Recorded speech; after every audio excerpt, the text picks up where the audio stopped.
Greetings, my friends. Thank you for watching this video, and if you would be so kind, please subscribe if you like what you see.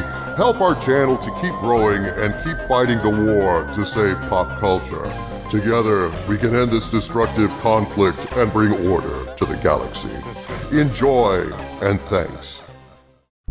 Greetings, my friends. I am Dictor Van Doomcock, broadcasting from one of my experimental laboratories in Section X Studios at the center of the Earth, and I come to you today as a kind of canary in the Star Wars coal mine, because I have detected some major toxic wokeness already seeping out from Andor, the new Star Wars series on Disney+, even before its premiere tomorrow.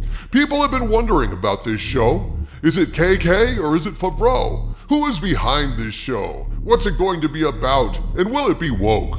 Well, my friends, I'm here to tell you that I lost all hope for Andor yesterday when my friend and fellow pop culture pundit Andy Masterson sent me a clip of an actress who plays Deidre Miro on Andor spewing the usual man-hating woke bullshit in an interview of concentrated obnoxiousness. And now I can tell you that regardless of where Kennedy's name appears in the credits, her stink is all over this show. Like a canary in a coal mine warns those underground when there's toxicity in the air, I stand before you today to tell you that you may well want to skip Andor because, like my favorite scruffy smuggler always says, I have a bad feeling about this. Disney Star Wars is a toxic dump, Doomcock, you know that. Kathleen Kennedy dumps fans in a toxic ocean and doesn't care if they swim or drown.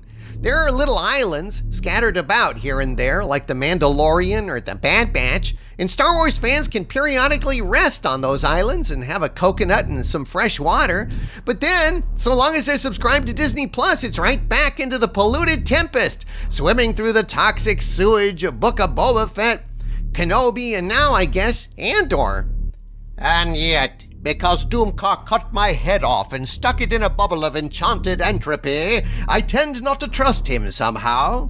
Call me old-fashioned, but chopping someone's head off is not a great way to win friends and influence people. Cite your evidence, Doomcock. Why do you say Andor will be woke?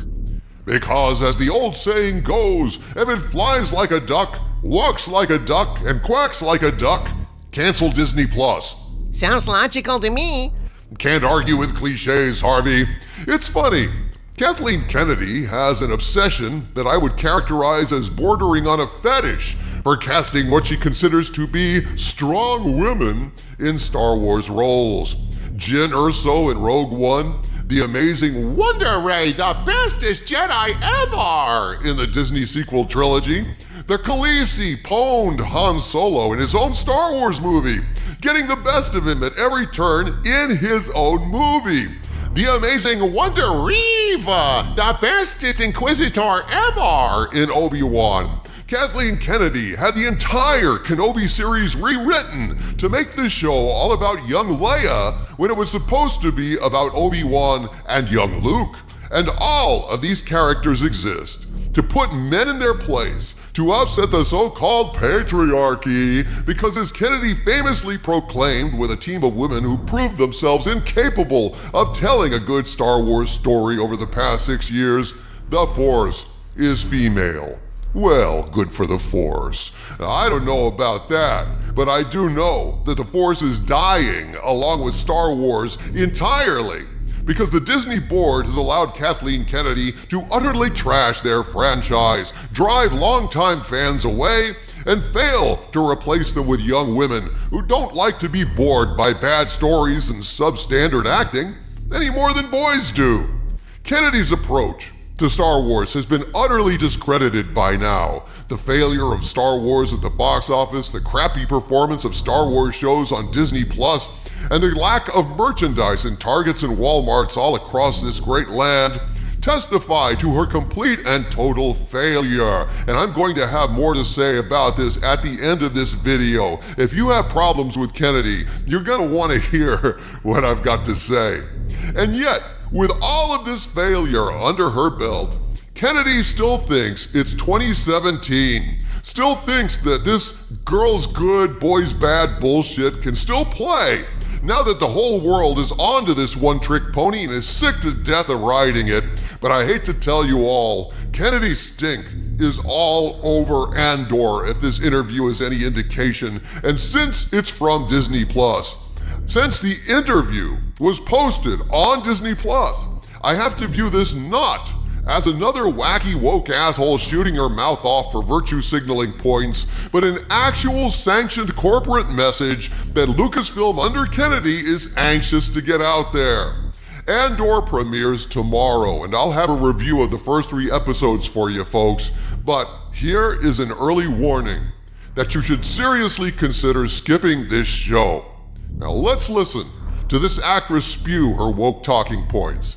Denise Goh, who plays Deidre in Andor, had this to say about her character. And take a look at the contempt in her expressions as she's talking, folks.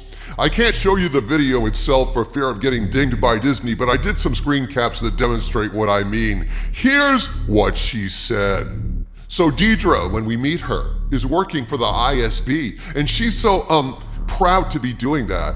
But she's surrounded by what she considers to be quite inept men, mostly. Well, no, all men, really.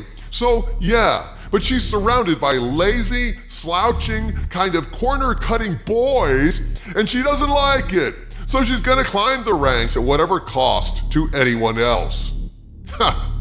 Now look at her expressions when she's talking about inept men, lazy, slouching, kind of corner-cutting boys. Just look at her expressions, because a picture tells 1,000 words.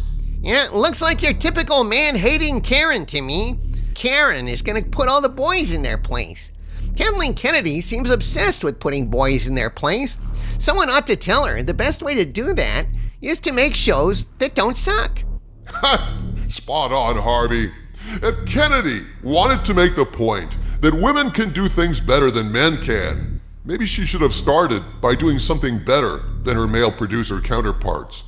But I don't remember George Lucas ever being such an incompetent producer. He had to keep firing directors on his projects and keep starting over project after project. I don't remember Steven Spielberg ever halting production on a TV show to rewrite the whole damn thing at a huge loss just to star a little girl instead of a little boy, or vice versa. Because you see, a competent producer makes that decision early on for the story considerations in the writing stage, before it gets expensive, before you have to stop production because you fucked up on the script. I don't remember Lucas or Spielberg running wildly over budget on practically every project they did, with massive reshoots and rewrites due to fundamental incompetence. Spielberg brought Raiders of the Lost Ark in ahead of schedule and under budget, while Indy 5 is just getting off of a year's delay because the script leaks showed it was so bad it was about to tank the whole franchise. It kind of looks to me that Kennedy has proven the reverse of her point, that girls don't always do things better than boys. Sometimes they do them a fuck of a lot worse.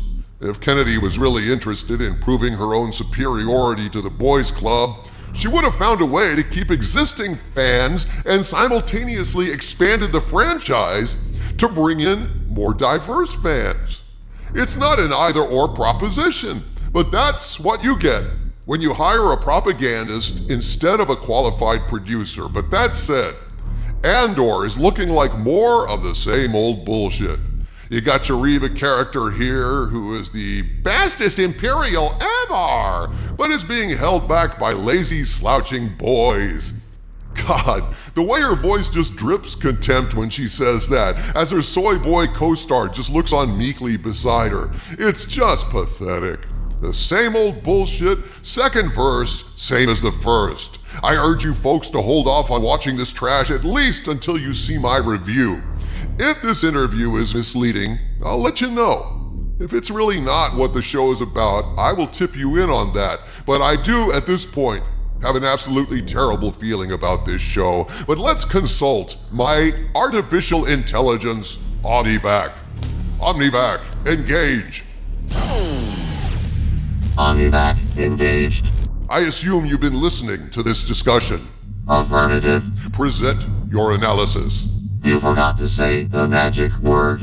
And what is the magic word, Mr. Venkman? Please, asshole. Okay, OmniVac, your analysis please, asshole. Is Andor going to be woke? Gee, I don't know. Is the sun going to rise in the east tomorrow? Does Bigfoot shit in the woods? Would I shit in your helmet if I had legs to walk to it, arms to grab it, and an asshole? The choices are yes, hell yes, and fuck yes. The probability is 94.7% that fuck yes is the answer. Only a 94.7% chance? Really? A small possibility exists that Andor itself will not be woke. Bear in mind, Deidre Miro is being billed as the villain of the series. So if a villain is spewing woke garbage and the hero is not, and the hero prevails over the villain in the end, that can be seen as a repudiation of wokeness, depending on how the plot is handled. But I wouldn't buy party balloons and champagne just yet. Logic dictates you should just cancel Disney Plus from orbit. It's the only way to be sure. Words of wisdom from OmniVac, the world's greatest and most terrible artificial intelligence. Still, a 5.3% chance Andor won't be woke is a very small amount of hope, folks. I'll keep you updated with my review, which will hopefully be posted sometime in the next 48 hours. But until that time, my friends, for the center of the earth, this is Dictor Van Doomcock bidding you all, my friends, stay angry.